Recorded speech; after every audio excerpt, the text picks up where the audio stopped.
बिस्मिल्लाहिर्रहमानिर्रहीम। मेरे अजीज़ दोस्तों, आप सबको नाग TV 4 पर खुश आमदीद। आज भी हमारा ये प्रोग्राम रमज़ान मुबारक की तनाज़ुर में है। आइए हम चंद गुज़ारिशात आपके सामने रखने की जसारत करते हैं। मेरे अजीज़ दोस्तों, रोज़ा इंसान को बुराइयों से बचाता है और यूं शैतानी हमलों से महफूज रखता है।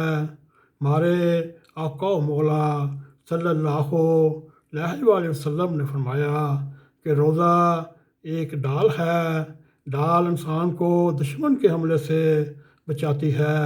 रोज़ा इंसान को बुराइयों से शैतानी हमलों से महफूज रखता है और यूं रोज़ेदार को कबूलियत दुआ का इजाज़ भी मिलता है। चनाचे अल्लाह ताला ने सूरत बकरा में जहाँ रोज़े के हकामात दिए, इन हकामात के दरमियान अल्लाह ताला ने ये बात भी फरमाई कि मैं पुकारने वाले की पुकार का जवाब देता हूँ।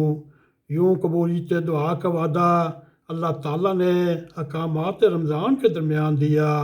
रमज़ान में खुसूसी इबादत और दुआओं का मौका पैदा होता है।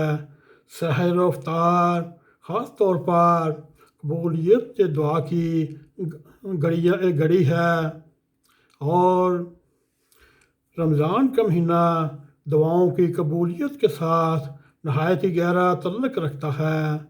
यही वो महीना है जिसमें दुआ करने वाले या वालों के मुतल्लिक़ अल्लाह ताला फरमाता है और वो करीब होने के बाद भी ना मिल सके तो अल्लाह ताला फिर कब मिल सकेगा।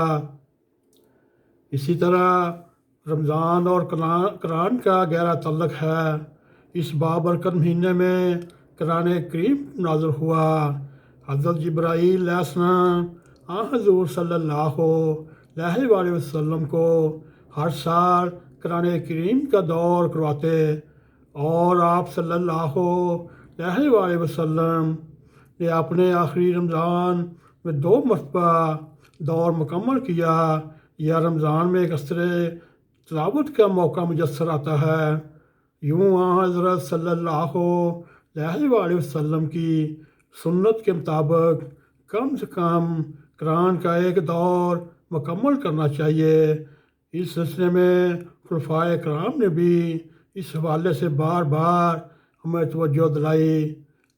कुरान पाक की मोहब्बत बढ़ाने, इसके हकामात पर अमल करने, तर्जुमा और तफसीर कुरान के मौका पर बाकसरत रमज़ान में हासिल होता है।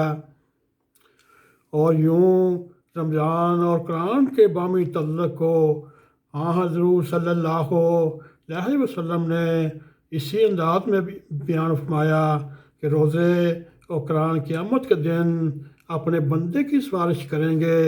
रोज़ा कहेगा, ऐ मेरे रब, मैंने इस बंदे को दिन के वक़्त खाने पीने और ख्वाहिशात से रोका, बस इसके हक़ में मेरी शफाअत कबूल फरमा। और यूँ कुरान करीम कहेगा, मैंने इसे रात को नींद से रोके रखा, बस इसके हक़ में मेरी शफाअत कबूल फरमा। हज़रत सल्लल्लाहु अलैहि वसल्लम का फरमान है, इन दोनों यानी रोज़े और कुरान की सिफारिश कबूल की जाएगी। और इस सिलसिले में रमज़ान और कुरान की एक ख़ास निस्बत है। जैसा कि हदीस में आता है, जिब्राईल अलैहिस्सलाम हर रमज़ान में जितना कुरान करीम नाज़िल हो चुका, उतना हज़रत सल्लल्लाहु अलैहि वसल्लम के साथ मिलकर दोहराते। इसलिए इन दिनों में हमें कुरान करीम पढ़ने, समझने और दर्सों में शामिल होने की तरफ तवज्जो करनी चाहिए ताकि इसका अदराक पैदा हो सके। फिर रमज़ान मुबारक में रोज़े का एक रूहानी फ़ायदा ये भी है, इसके ज़रिए इंसान के अंदर सब्र, हौसला, तहम्मुल और बर्दाश्त पैदा होती है। हज़रत सल्लल्लाहु अलैहि वसल्लम का फरमान है कि रोज़ा ढाल है, بس تم میں سے جب کسی کا روزہ ہو تو وہ نہ بےہودہ باتیں کرے نہ ہی شور شرابہ کرے، اگر اس سے کوئی گالی گلوچ کرے یا لڑائی جھگڑا کرے تو وہ جواب میں صرف یہ کہے تو میں یہ روزہ رکھا ہوا ہے۔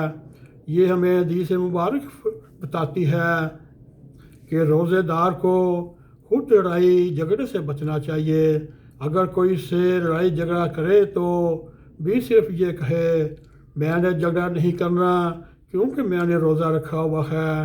اس سے ہمیں تحمل اور صبر کا سبق ملتا ہے۔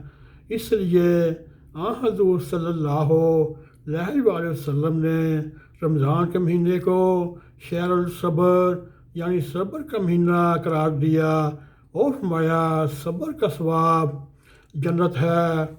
میرے عزیز دوستو، آئیے ہم یہ تہیہ کرتے ہیں، ہم اپنے آپ کو صبر کرنے والا بنانے کی کوشش کریں گے، جیسا کہ اللہ تعالیٰ اور اس کے پاک نبی صلی اللہ علیہ وسلم کے ارشادات کے مطابق عمل کرنے کی توفیق عطا فرمائے۔ میرے عزیز دوستو، یہ مضمون یہاں پر ختم ہوتا ہے۔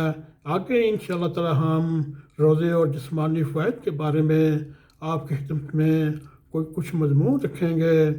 اللہم صلی علی محمد وعلی آل محمد کما صلیت علی ابراہیم وعلی آل ابراہیم انک حمید مجید۔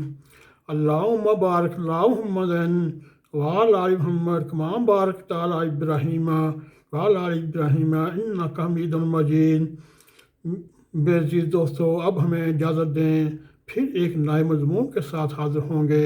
اس وقت تک کے لیے السلام علیکم ورحمۃ اللہ وبرکاتہ۔